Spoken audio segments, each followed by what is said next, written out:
just so we can clear the room from uneducated people, the way I define woke is by intent. So if your intent is to push far left extremist identity politics into every avenue of human existence, then that is pretty woke. Now, I have beef with woke people for many reasons, but the main one is the way they insulted the people that made my childhood great. Because I had, I can't say I had like a really bad childhood, but it wasn't that great either. It was somewhere in between.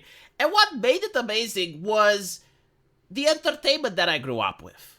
I got a lot of pleasant memories, from playing a lot of video games with people, from playing board games with people.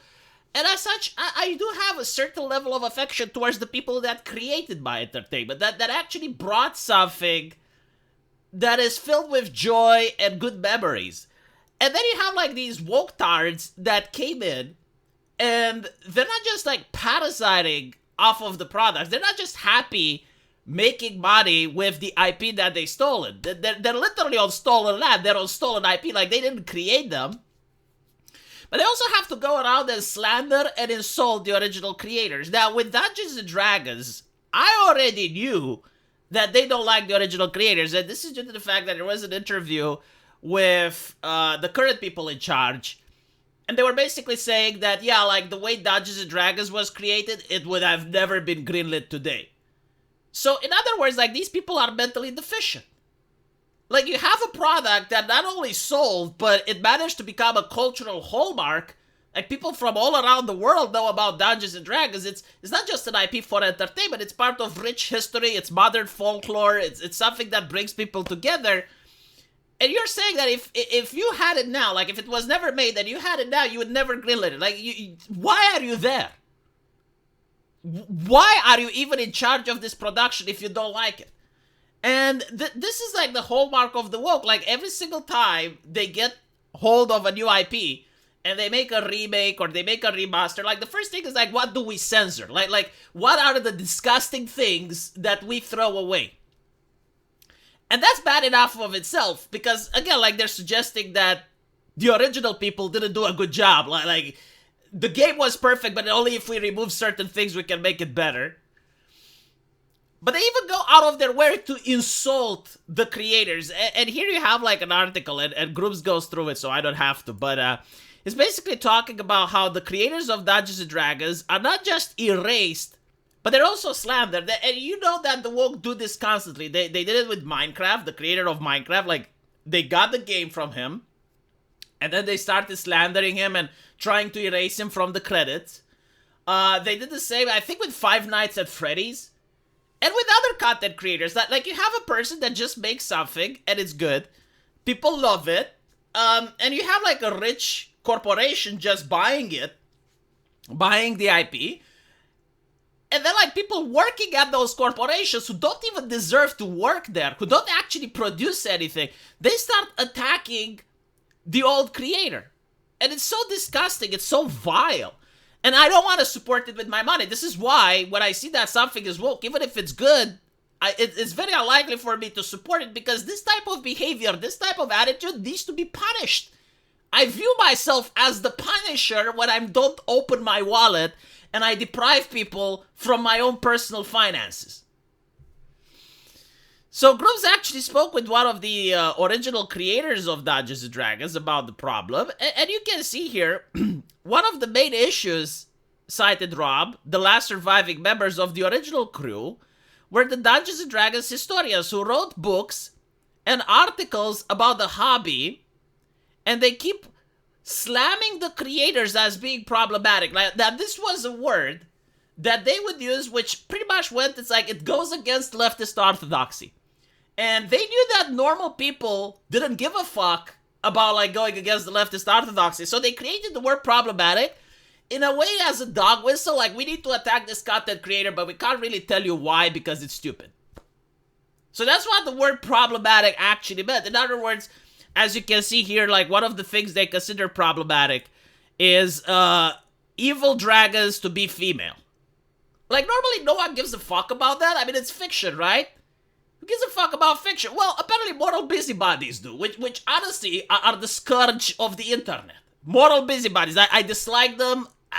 I don't have words that would not violate the terms of service of YouTube if I was to go around and say what I think about moral busybody. So like these people, like they want to ban fiction over like moral sensibilities. And one of them seemed to be that the evil dragons are female, so like people play evil dragons, they see people play Dungeons and Dragons, they see evil women, and then they become misogynistic in real life.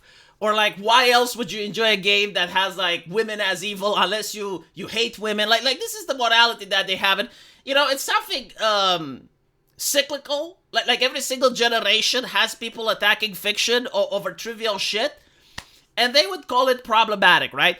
But again, it's interesting that they never actually interviewed the original creators. They never actually cared. It's like, well, was it actually your intention to be misogynistic? Was it actually your intention to promote slavery? And apparently, no, it wasn't, because according to them, they inspired themselves from Mesopotamian culture when doing this. But like, even if they didn't, even if they genuinely wanted for the dragons to be female and evil, that doesn't mean misogyny. But again, they operated based on different principles than normal people operate, so they would consider misogyny just introducing a fictional character that behaves in an evil way, and they knew that people don't agree with them, so that's why they created the word problematic. And what they did was to constantly attack, like they kept attacking the developers, they kept attacking the people creating the fiction, creating bad PR, trying to convince others that Dungeons and Dragons is racist, is misogynistic. So the companies were like, okay, well, how do we fix it? Like, what must we do?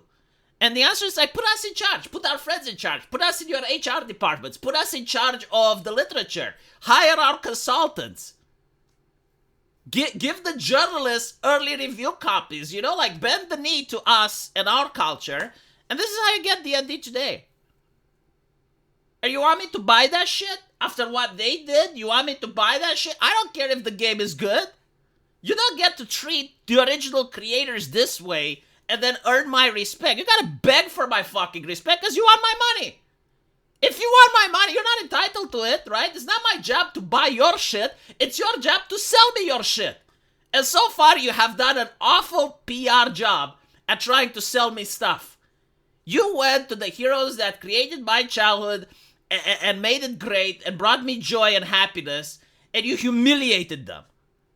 You humiliated them, you humiliated their legacy, and now you expect me to buy your product. How about you go fuck yourselves? How about that? And this is why a lot of people that actually follow the story and know what happened behind the scenes don't like woke products. But obviously, like, not a lot of people are like me. Not a lot of people are actually following the news. So it actually works in my favor that the people you hired are also incompetent. Like, yeah, sure, they know how to recognize sexism because you have evil female dragons. They're capable of recognizing racism because Dungeons and Dragons has slavery.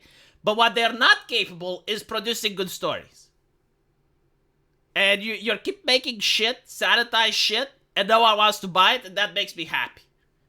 Because I'm non-binary and I like to be represented. So let me know what you guys think, and as usual, I'll see you in the comment section. Take care.